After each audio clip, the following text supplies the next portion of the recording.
Ouija, Origin of Evil was a film I was not expecting to be good, fine, okay, awesome, any of those. I was expecting it to be awful, terrible, one of the worst films of the year.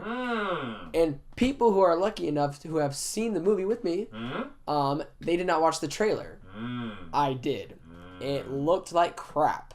But besides that trailer, looking at it as a film, was it a good movie? It was. I was surprised. This movie is a really surprising film. And that shocked me. I honestly did not see that much going into this film because of the trailer, like I said. And this is probably one of the most surprising films. It is a okay, goodish film. And I think you'll enjoy it if you love horror films. But what I'm going to start with is my negatives, which are... Yes. Yeah. You have to look at your negatives because I forgot. Like, I got them right in my head. God, I have them right. I know you do. Let's see. This other guy in this room doesn't like it as much as I do. We don't say my name. But we don't say. I can't wait to hear that sound effect again. There were some scenes with CGI. And it was the main girl. It was the mouth effect. It's not terrible. It's not like, oh my god, that is the worst thing I've ever seen in a movie. Rubber band mouth. It was just, it could have been better because I saw the special effects for a certain scene with a certain thing. I'm not going to say what it was. That was tremendously better, and it frightened the living crap out of me. Oh, yeah. But, that thing was creepy looking. That thing was like, I won't even... I'm not going to say what it looked like, but just... all I'm going to say, all I want to make a comment on is its eyes. There's something about the color scheme of orange eyes with a black slit. It was something about that particular design is just piercing to me. I think it scared me, honestly, more than what that thing was in Insidious. I did not see Insidious. You didn't? Okay, Insidious, there was this weird, creepy Darth Maul looking thing. Right? It was a red face. We're rabbit trailing right off the bat. It's okay, because this is important. The biggest one to me was just a little bit more scares in the first act, but I understand why they didn't, because you need to build up the characters, you need to build up the family, the priest, like... why do they have the Ouija in the house? You know, I get that. They have to develop the characters and whatnot, but I just wish it was a little bit more creepier, but then it takes off in the second and third act. So that'll lead me into my positives, which are this movie is creepy.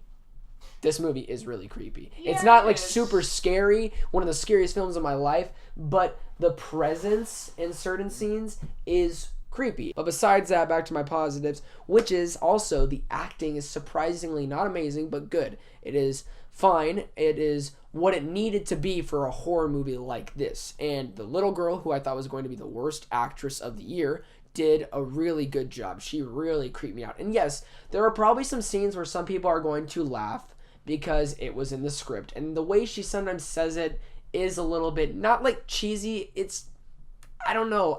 It was just sometimes you're just going to have a little chuckle, I think. That's my opinion, because I heard some people like, do you know what it's like to be strangled to death? I want her to be in more movies. That's my thing. For her, she did great. The priest did great. Henry Thomas, I believe his name is. He was in E.T. Overall thoughts, I thought this film was surprising. It's not amazing. It's not great. It's just good.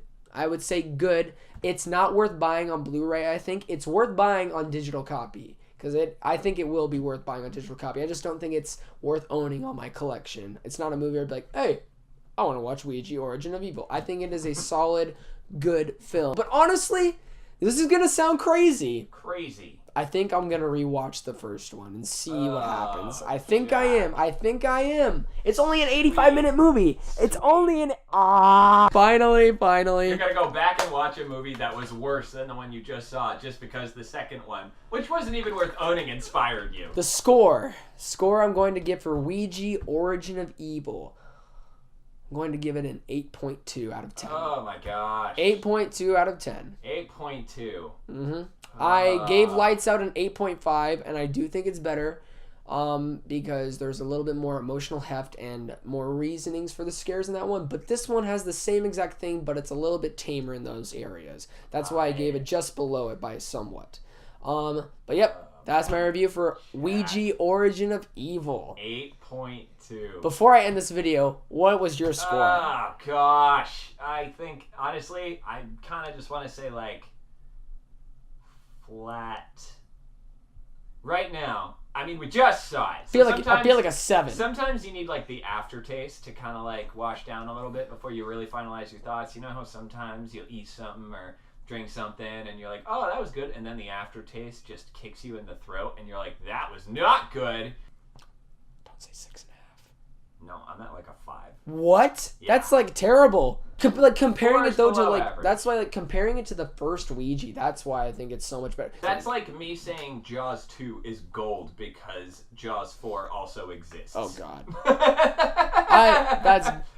That is not a scale that I operate on. Please don't forget to like, subscribe, and tell everyone about me. I really hope you enjoyed this review, and please don't forget to be blessed.